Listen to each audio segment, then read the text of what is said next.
Okay, there are two ways that we can address the trends in the periodic table when it comes to an assessment. The first is a multiple choice question.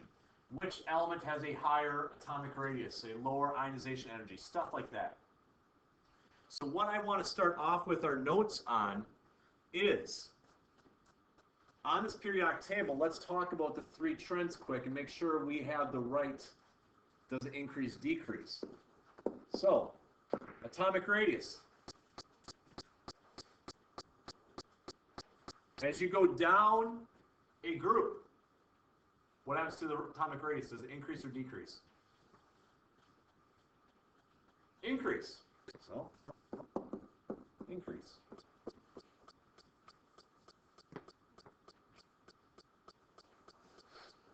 In my mind, the trickier one is as you go left to right. As you go left to right, atomic radius actually decreases. Recall, as you go left to right, across any given period, it's your row across, the number of shells stay the same, but the protons increase, which means you have more positive protons to attract those shells, to pull them in tighter. As opposed to as you go down a group, you gain another shell of electrons. Just like I have up on the board of lithium versus potassium. Lithium has 2 shells, potassium has 4. Potassium is bigger.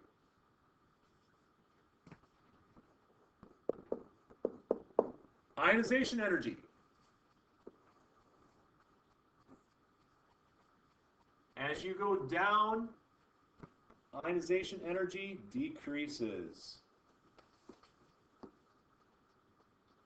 As you go left to right, ionization energy increases. Ionization energy is how easy is it to lose an electron. The bigger you are, the easier it is to lose an electron. Because the bigger the atom is, the further its outer electrons are from its nucleus. So again, when I look up on the whiteboard, potassium is larger than lithium. Potassium has 4 shells, lithium has 2 shells. With potassium being larger, its outermost electrons are further from the nucleus that it's attracted to. When they are further away, it's harder to keep it attracted. It's easier to lose. Again, ionization energy increases as you go left to right because the atom gets smaller. So when we gave you that lab, what we're hoping that you could tie in was small atoms hold on to their electrons better. After all, their outer electrons are closer to the nucleus. Large atoms, not so much. Large atoms, their nucleus is far away from those outer electrons, therefore it doesn't take much energy to lose. Lastly, electronegativity follows the exact same trend as ionization energy, that value decreases as you go down and increases as you go across. However, if a low ionization energy, now something I had you kind of indicate on the front side of this notes last time, if a low ionization energy means it's easy to lose electrons, a high electronegativity means it's good to gain electrons. Atoms that are smaller have their positive nucleus able to attract a neighbor's electron. And that's what electronegativity is referring to, is your ability to attract a neighbor's electron. The one other thing I like students sometimes to kind of note on their periodic table is to circle francium and to circle fluorine. Based on the trends of the periodic table, francium in that bottom left-hand corner is the most reactive metal. It's also the largest metal. Metals lose electrons because they have positive ions. They're cations. So francium is the most reactive. Some students, when I hand out a test, they'll draw this whole arrow thing I just did on the top to remind themselves for those multiple choice questions where we ask you which element is more this or versus that. Some students just think about how close are you to francium. The closer you are to francium, the more you're like francium in size and reactivity. On the other end, nonmetals, fluorine is the most reactive nonmetal. It has the highest electronegativity. It's the best at gaining or attracting electrons. Remember, noble gases don't do that. They're already at a full outer shell. So fluorine would be the nonmetal that is small. Not as small as hydrogen and helium because that's only one shell, but it's very small besides that and very good at gaining electrons. So that's the first thing that I wanted you to kind of jot down for notes today, is just that comparison, because that is something that we typically will show when it comes time for multiple choice on a test, is just which element is this versus that.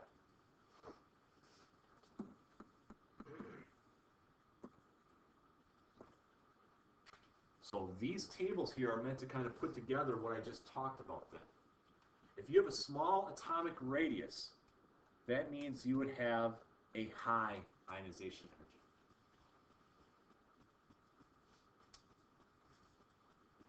When it says explanation,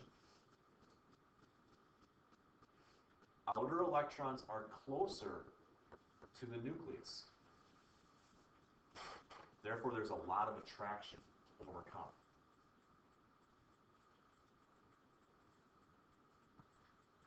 Again, the idea of opposites attract is a fundamental rule within science that helps us explain this.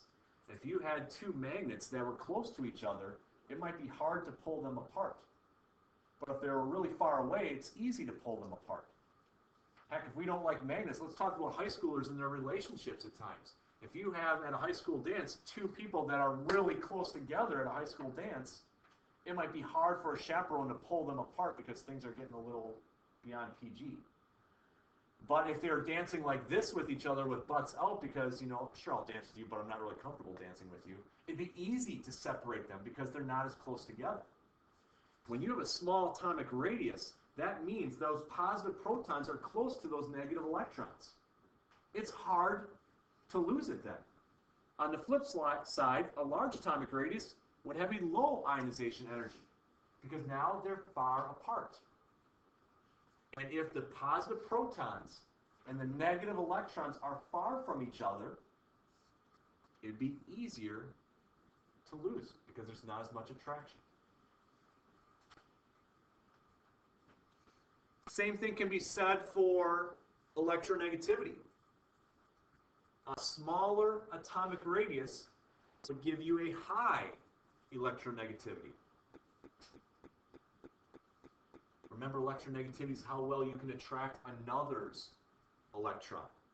Well, if you're smaller, your positive protons are closer to a neighbor's electrons to attract them.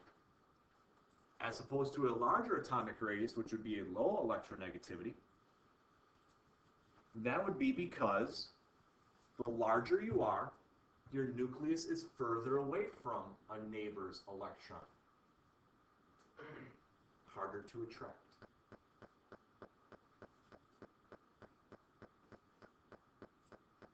On that lab that you just turned in, our goal was first to have you recognize why does the size of the atom, the atomic radius, change depending upon where you are in the periodic table. It has to deal with the number of protons in the nucleus and the number of shells around that nucleus. Nuclear charge and electron shielding. If you understand the size of the atom, you can understand why some things will lose electrons. I got them. Some things will gain electrons. So what we need to do is realize ionization energy is all about losing electrons. Electronegativity is all about gaining electrons.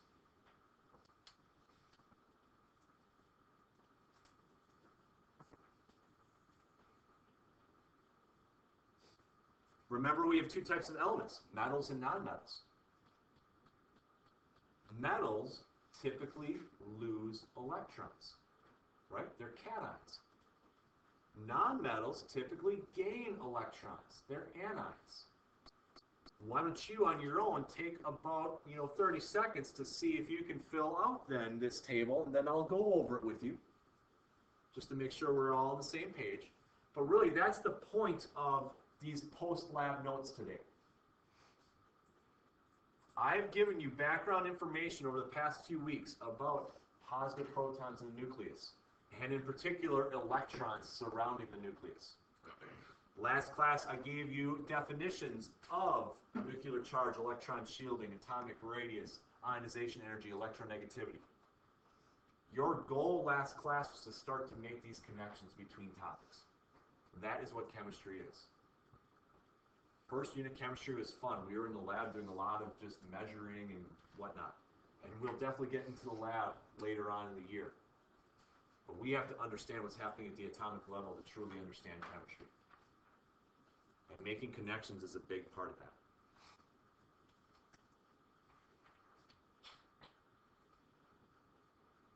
In general, metals, we would say, have a large atomic radius, which means nonmetals would have, in general, a small atomic radius. Obviously, this is comparing elements on the same period across. It would be unfair to compare lithium in the second shell and iodine in the fifth shell, because iodine would be bigger in that case. In general, metals have low ionization energy because they lose electrons. A low ionization energy means it doesn't take much energy to do it. On the other hand, nonmetals have a high ionization energy. High ionization energy means it would take a lot of energy for a nonmetal to lose an electron. Fluorine is not going to lose electrons very easily. It's one step away from the octet. Electronegativity, metals have a low value. If we talk about metallic bonding in the next unit, we're going to talk about electronegativity again in terms of it being low for metals. Metals are not good at attracting a neighbor's electron. Nonmetals, however, have a high electronegativity. The very last thing on this note sheet is, instead of just asking you which element is more of this and less of that, we could ask you short answer questions. And one of the things I tried to emphasize last class is this idea of personification. Elements don't have wants or feelings. Some elements have a greater tendency to gain electrons, some have a greater tendency to lose electrons.